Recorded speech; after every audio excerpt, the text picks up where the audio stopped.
Hey everybody, welcome to What's Up with Pastor Chuck. And I am really excited to talk with you today about something that is coming up, but it's a part of What's Up with Pastor Chuck. But I want to say this, are you with me in realizing and being aware that we're living in a time truly like no other? And you got to wonder what's going on. I mean, what's going on in California where we are? There right now, we've had a record-setting fire season, and we're not even in the worst part of the fire season. Then just yesterday, the National Weather Service told us something that we actually right now are in a time for a record-setting number of tropical storms that could most likely turn into hurricanes in the Atlantic Ocean than they've had in the years of studying it. As a matter of fact, right now there's a total of 25 named tropical storms that most likely will turn into hurricanes. Then we're watching multiple hurricanes hit the Gulf Coast at the same time. Then we have the coronavirus and we have the flu season coming. And we don't know if it's true. I want to be honest. We don't know if it's true. But those who are in the medical field are telling us when those two converge, we could have a time of disease like we've never experienced before. So we have so many different things happening all around the world, along with racial unrest, along with a political firestorm brewing in the United States, like maybe I don't know that I've ever remembered seeing or feeling or experiencing before. So here's the thing I want to ask you, what's up? What's up with this? What's up with what's going on? What's up with what all we're facing and experiencing? And so what we got to ask is, where is God in all this? And I believe God is more active than ever. Now, that's what I want to tell you. I believe he's more active than ever. Matter of fact, I'm wearing right now my Ask Me What I Believe shirt, and so I think that's what it says. Yeah, ask me my whatever, Tracy. And so we wear this shirt around here at Crossroads sometimes to see what people will do. And all the time people will stop me. They'll stop me at Costco. They'll stop me at Dunkin' Donuts. And they'll say, so what do you believe? And I almost always used to answer, I believe that Jesus Christ is Lord and he loves you. And that's a fun answer to give because I do believe that. But now what happens is very often I say, I believe God's active in the world today. I believe behind the scenes, if you could look, God is more active right now than you could know, and maybe than he's been in a long time, because in the Bible, there are lots of seasons that God begins to work more actively.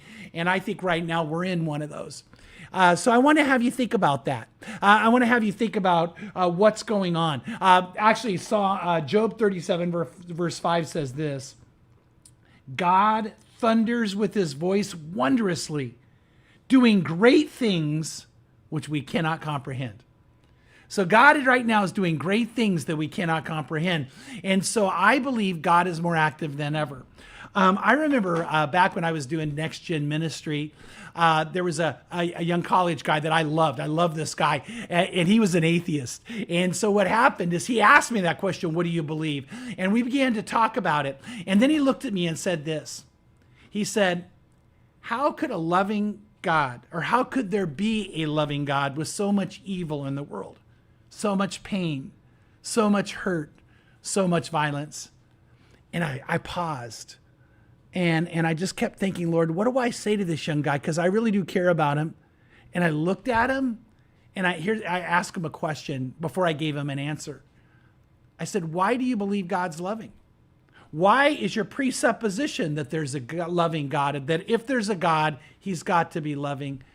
And he looked at me and said, well, if there's a God, wouldn't he be loving? And I said, why do you think that would be the case? You just said the world's filled with pain and hurt and evil. What if he's a monster? I goes, there's something inside you that just doesn't think that could be true. And you ought to saw his face. He was like, well, no, yeah, I would. That's not what I would think. And I said, you know why? Because deep down inside, you know there's a God. I think deep down you know there's a God, even though it's hard for you right now. And you're hoping and believing and even expecting God's loving. And by the way, God is loving. God is loving. Behind the scenes, a loving God is at work. Behind the scenes of what's going on in the world, behind the world scene, God is loving. And he's orchestrating things so more and more and more people might come to know him and come to know his love. Right now, that loving God is at work in your life individually. And that's what I'm getting excited about. Get ready. See, we're studying right now on the Sunday morning messages, the book of Isaiah. And if you're not with us in that, I really want you to be. And Isaiah was so unique amongst all the prophets because he saw God. And he saw God at work. He saw God at work in his day. He saw God at work in the time when Jesus would come the first time. And he got one of the clearest views of Jesus of almost anybody in the Bible. And then he saw our day and our time.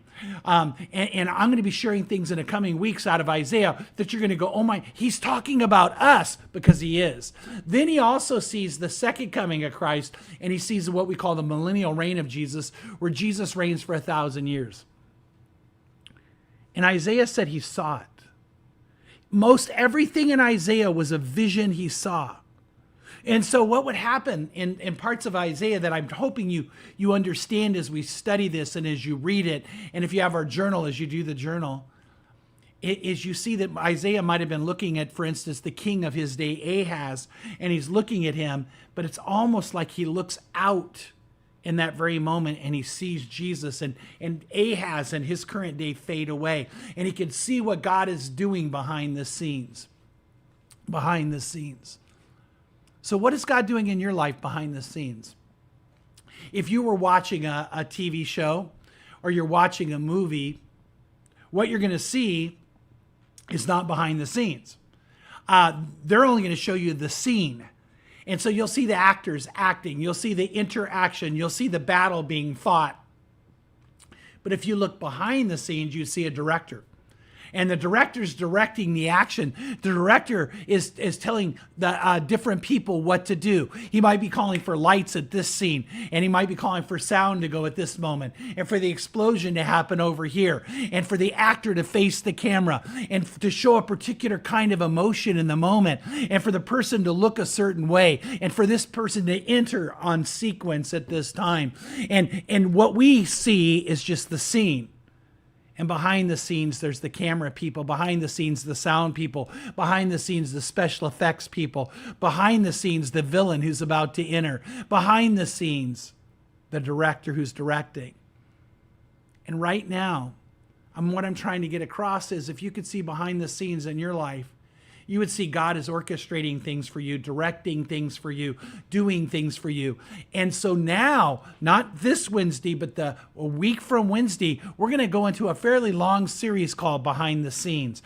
And I want to teach you and show you how to spot God behind the scenes, how to know about God's will and what he's doing.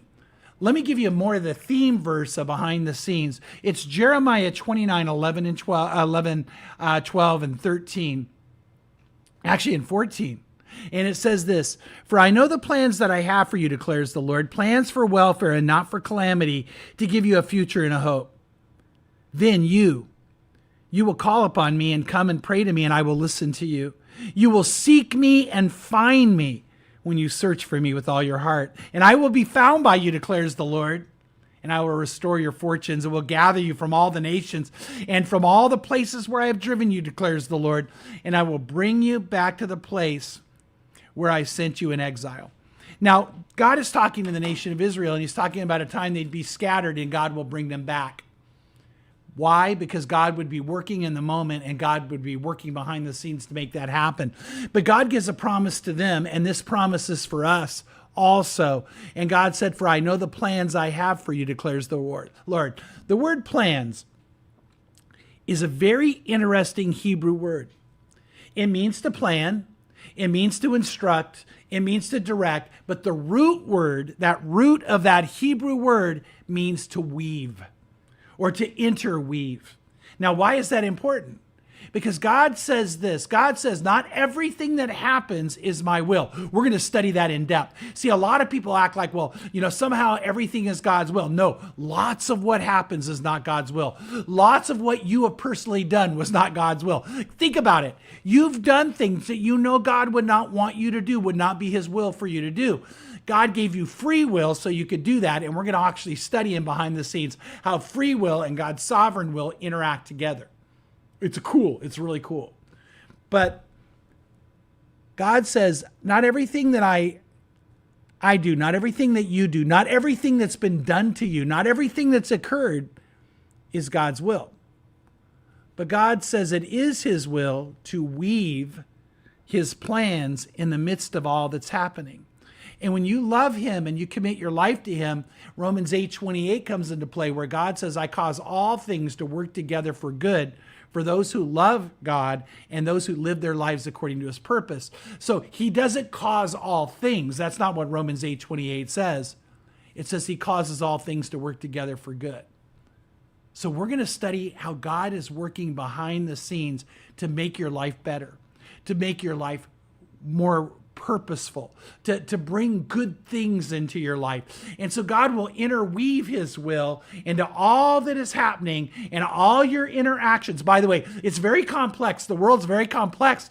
And God's going to interweave his will and his ways in the midst of all of it so that you get good, so that you get welfare and you get great things, not calamity and not disaster. So what does that mean? Well, think about it.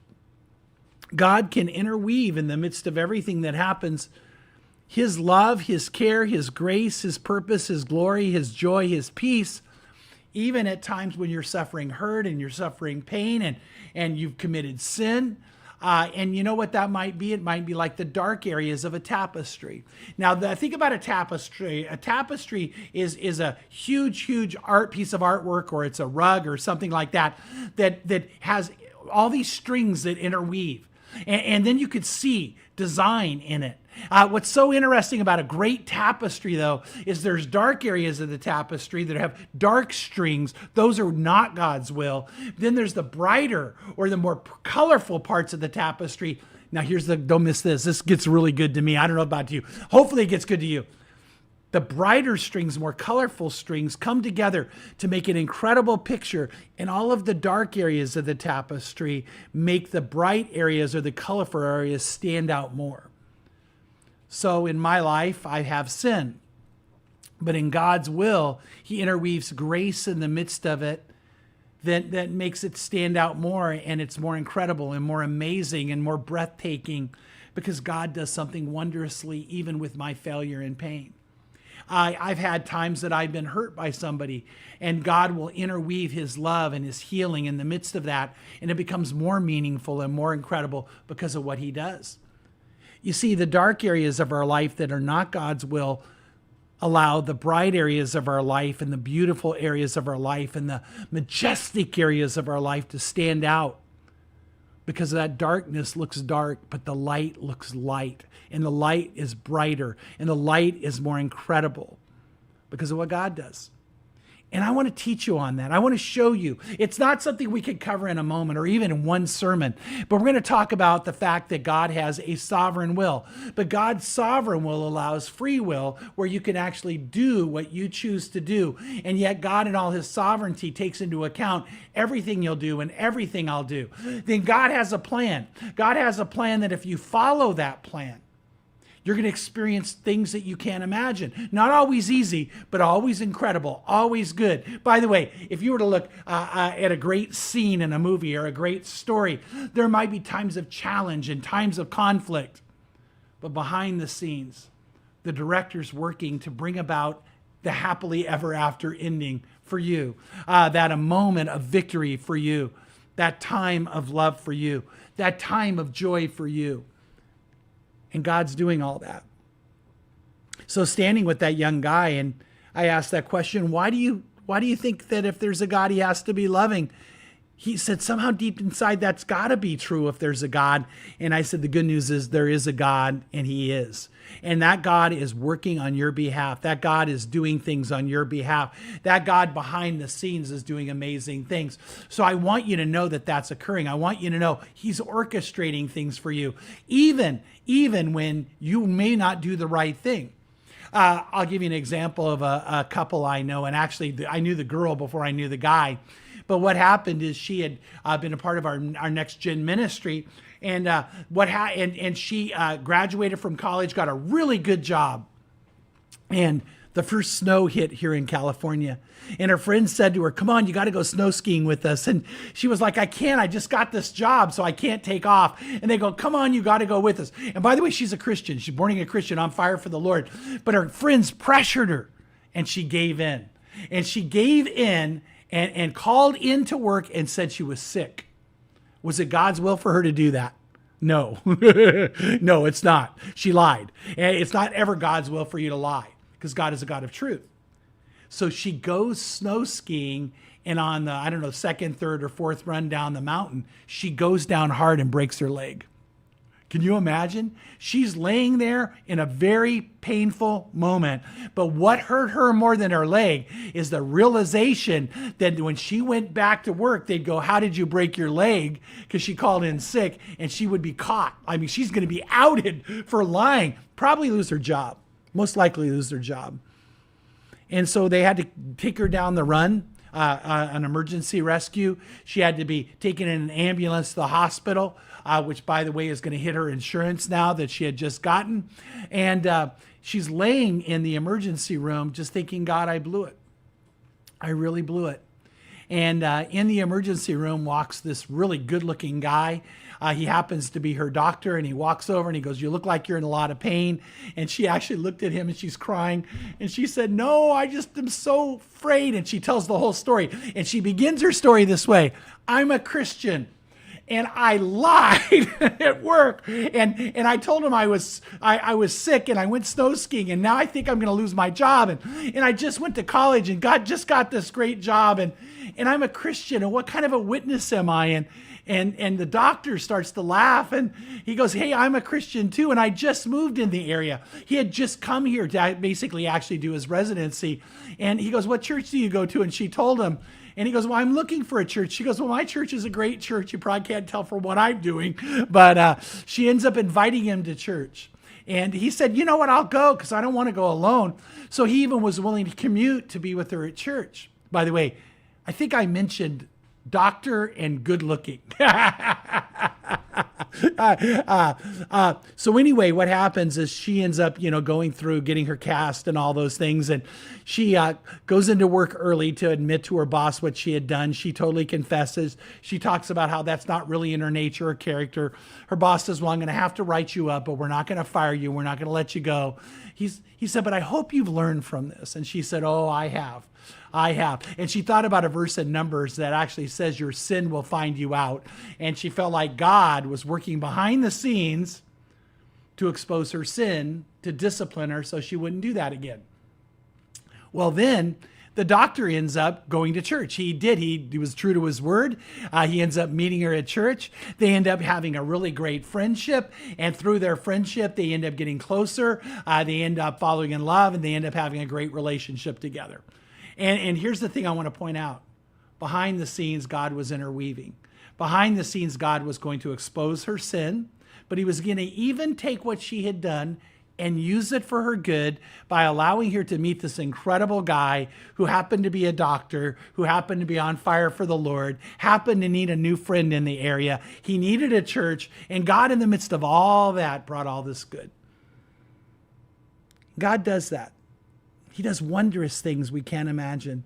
He interweaves his will into our life. He makes things happen that are incredible. Because as I talked to that young college student, he is a loving God who has plans for you, that he causes for your welfare and not for your calamity, to give you a future and a hope. And we're going to start a week from Wednesday studying on this.